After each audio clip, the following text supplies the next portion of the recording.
Michigan goes to Illinois. Little Champaign-Urbana. Michigan's favored by, 3.5 here? Caden Fegan likely not going for this game. I mean, Illinois coming off a barn burner of a game against a team that they should have crushed by 40, but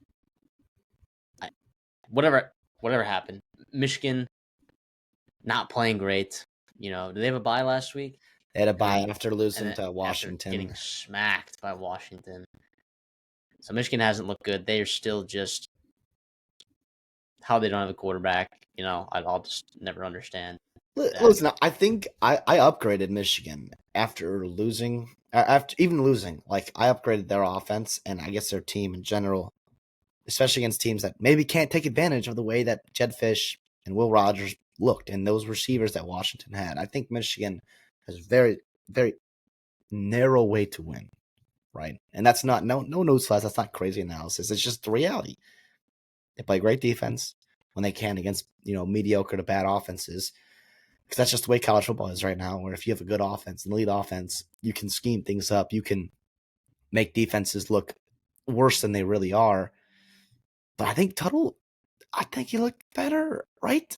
It was better than Orgy, and it was significantly better than Davis Warren. Now, are you pushing the ball down the field like crazy? No. But again, do you have the weapons to do that?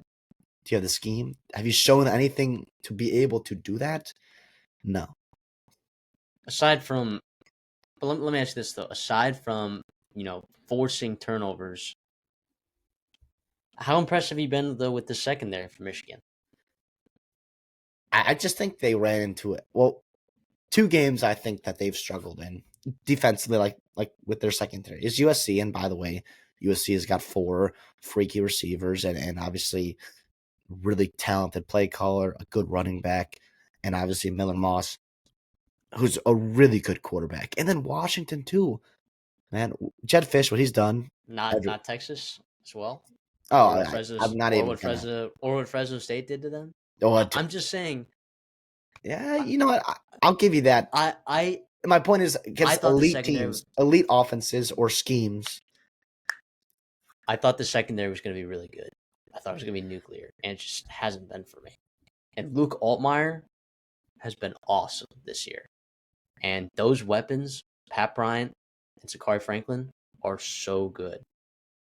I think Caden Fegan hurts. But also Caden Fegan hasn't been that efficient this year.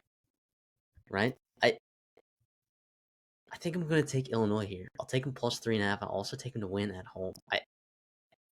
I think that you're right. I think the Jack Tuttle is a slight upgrade. I don't know if it's enough. Can Illinois hang on in the box and prevent, Mullings from just going crazy? Can they prevent Donovan Edwards from going crazy? Can Luke Altmaier take care of the football? Which, by the way, I don't know, he's done a pretty dang good job, at least when he puts the ball in the air. He's done a good job taking care of it so far this season. So, yeah, I'm gonna ride with Luke Altmaier, man. I think he's just been so good. And I think those weapons are honestly, I'll say it, right up there, I think, with some of the other weapons that they've faced this year with how they're playing this season. I'm not saying that Pat Bryant and Zachary Franklin are as talented as, maybe Zach Branch, Deuce Robinson, or, Isaiah Bond and whatever. But I do think that the production and the way that they've played is pretty comparable. Pretty comparable to some of those, not necessarily the entire receiving corps as a whole that those other teams have, but I think they've played really well this season. Give me Altmaier, baby. One more time. I like that for you. Listen, I'm going to fade you here. I'm going to take Michigan even as a road favorite here.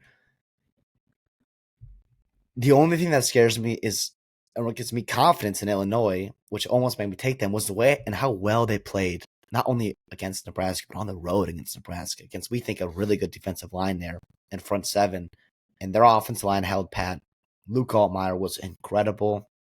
Now, listen, I do obviously like the loss of Rod Moore, which is nothing new, but is absolutely hurting that defense. He was a leader for them back there. a guy transitioning, and also too, like the loss from the defense coordinator, not Jesse Winkler. Yeah, Winkler, right? The defense coordinator last year to Wink Martindale this year, I think is a killer. I think it's an absolute killer, and I don't know. I'm just still holding out faith, and maybe it's the logo, maybe it's just my previous preseason bias, maybe it's last year's national championship, but I'm just still holding out for Michigan. I think with Tuttle, I think with the bye week, I hope Sharon Moore and that team can scheme something up. Illinois looked very vulnerable defensively yesterday but I mean Hank Brown played very good. I get that. And as sad as it is to say, Purdue might have two quarterbacks better than anything Michigan can trot out there. And they're not the only team that has two. They're not the only garbage football team to have more than two quarterbacks than Michigan. Yeah, Look at teams like Arkansas State has two quarterbacks. Michigan has zero. South Alabama, Gio Lopez. South Alabama. Bishop Davenport. Yeah, Bishop Davenport. Yeah, Bishop Davenport.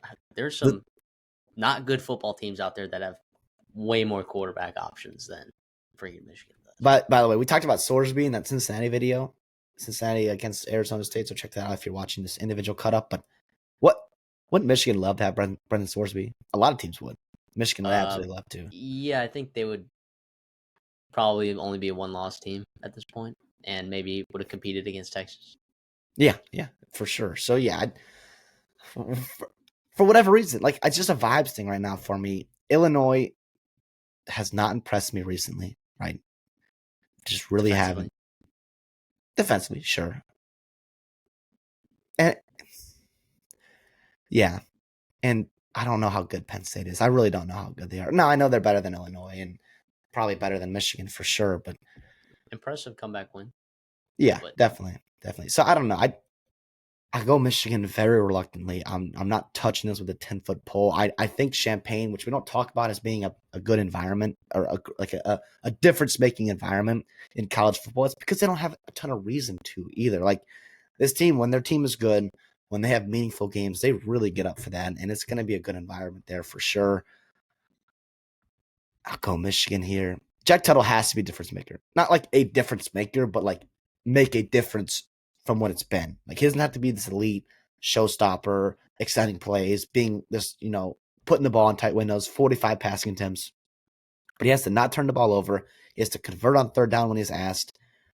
And he has to be accurate with the football. Don't make a dumb decision. That interception, I don't quite put on him. Now you got to put it a little bit more to the outside, but you're nitpicking here. He came off cold. I think 2 weeks of practice with him being the guy, being able to figure something out. I trust Sharon Moore to make a scheme, make some kind of offense there that can move the football and make, honestly, Illinois one-dimensional. I know Altmaier's been great, but it would help you for sure. Your pass rush and your secondary if they are one-dimensional.